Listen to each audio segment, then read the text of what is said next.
vivir nuevamente un 10 de noviembre. 10 de noviembre, hace 3 años renunciaba Evo Morales, presidente, Álvaro García Linera, vicepresidente, y una joven como usted con una responsabilidad enorme. Han pasado 3 años, ya hay distancia. ¿Con qué se queda en esta fecha, Adriana? Bueno, ha existido una enorme tentación de muchos analistas políticos de comparar este paro con el anterior producido en 2019.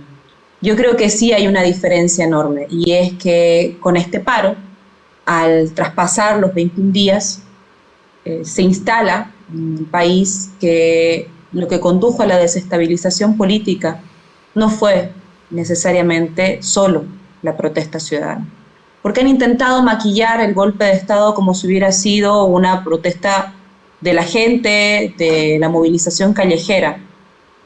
Lo que produjo la desestabilización política, la ruptura democrática y el golpe de Estado del 2019 no fue la protesta solamente, sino también y fundamentalmente en realidad la ruptura de la cadena de mando militar y policial. Esa articulación militar y policial, que fue la que solicitó la renuncia de Evo Morales, que aún siendo él presidente prefirieron romper la cadena de mando y entrar a reprimir en otros lugares, amenazar puntos de bloqueo campesinos y que posteriormente perpetraron las masacres en Sencate y Sacaba. Esa articulación creo que fue la diferencia fundamental con cualquier protesta que podamos haber tenido en nuestro país. Adriana, ese 10 de noviembre ha sido, ese 10 de noviembre ha sido el peor día en su recorrido político, ¿o ha tenido días todavía peores antes o después? No, los peores días fueron el 15 y el 19 de noviembre, cuando las fuerzas militares y policiales de forma conjunta iniciaron operativos y asesinaron a campesinos, campesinas, hombres y mujeres humildes en el Alto y en Cochabamba. Ese fue el peor día, en lo personal y para nuestra historia también en los últimos años, porque allí hablamos de cómo la fuerza del Estado se volcó en contra de la ciudadanía. Y eso dañó con una herida importante la democracia en nuestro país, dañó mucho la confianza de los ciudadanos en relación a estas instituciones. Ese proceso continúa y requiere una construcción, una reconstrucción, pero dañó la democracia esencialmente.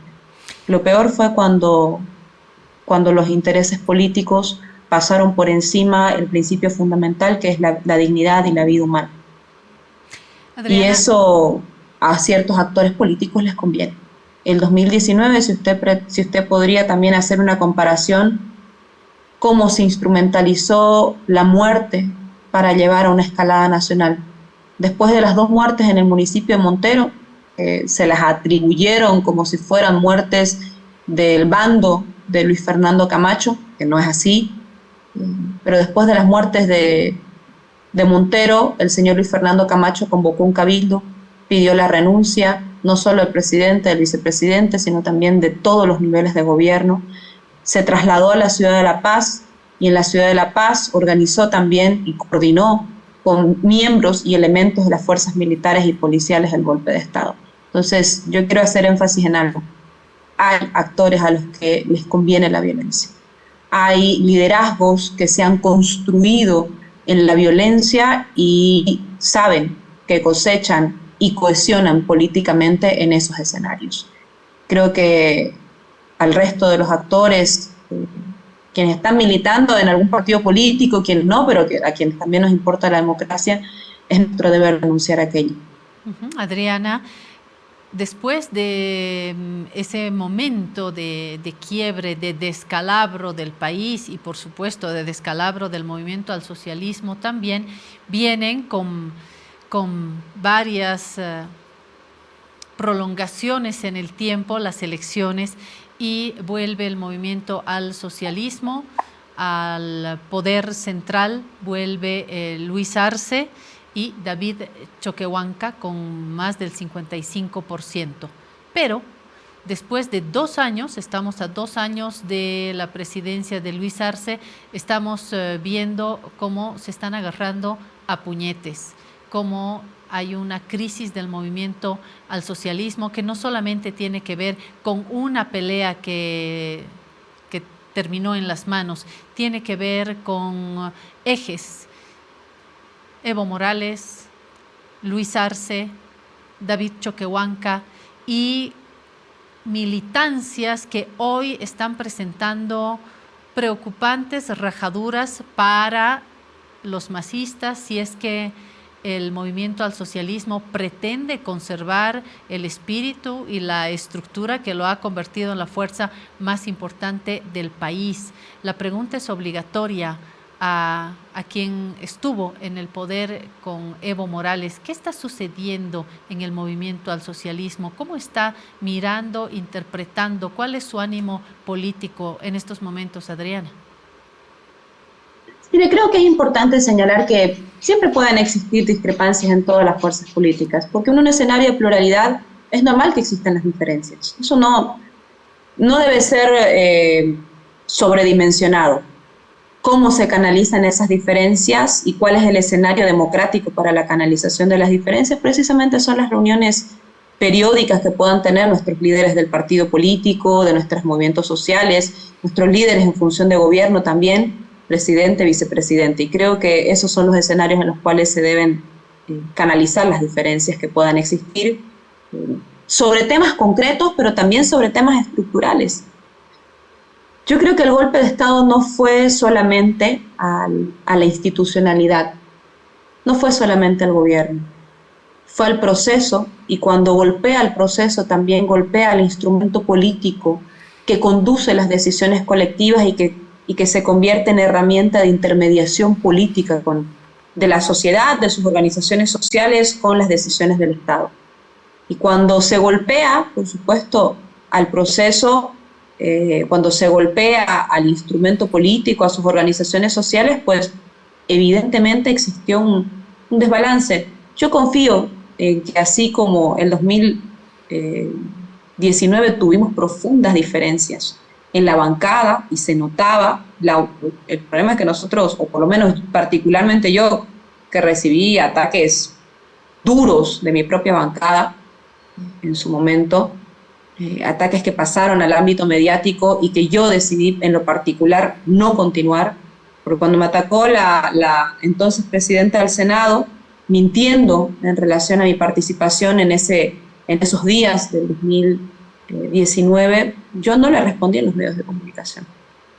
Hice un conjunto de cosas que en su gestión o en su trayectoria política que podrían ser observadas, pero nunca les saqué a la luz. Y no lo hice porque yo no creo que en el escenario público se deban ventilar las diferencias. Ese es un tema de percepción personal. En 2019 tuvimos profundas diferencias y tuvimos un año para nuevamente templar el carácter de nuestras organizaciones sociales, del sujeto movilizado, que era esencialmente campesino, trabajador, humilde, y vencer nuevamente electoralmente. Tenemos un tiempo por delante y espero que así como el 2019, cuando fueron golpeadas también las organizaciones sociales, fue golpeado nuestro gobierno y se desestabilizaron en todos los niveles las estructuras de representación, se pueda conducir nuevamente una victoria democrática. El MAS no es solo un partido de gobierno, desde mi perspectiva. El MAS es la columna vertebral de la solución democrática a las múltiples tensiones que existen en el país. Tensiones de clase, tensiones arrastradas por 180 años de vida republicana que construyeron y asentaron y sedimentaron múltiples niveles de opresión. Y el MAS es la salida democrática a todo eso. Cada vez que ha existido una tensión política, el MAS ha peleado por conducir esa tensión política a saldarla a través de un proceso electoral.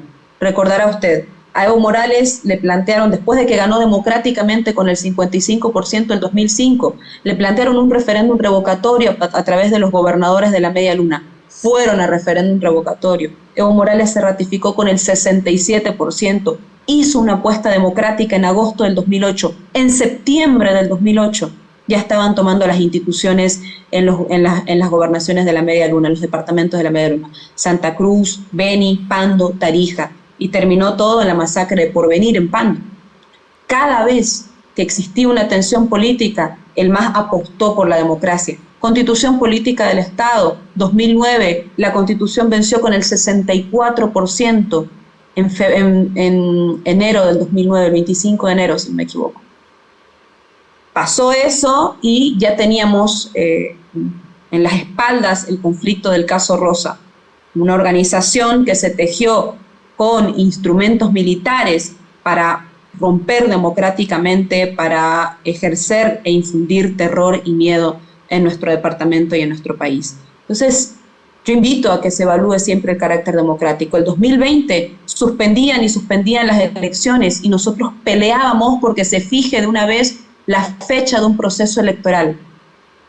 El MAS tuvo en su momento una discusión enorme en agosto del 2020, cuando era el momento de mayor inestabilidad del gobierno de facto de Yanine Áñez.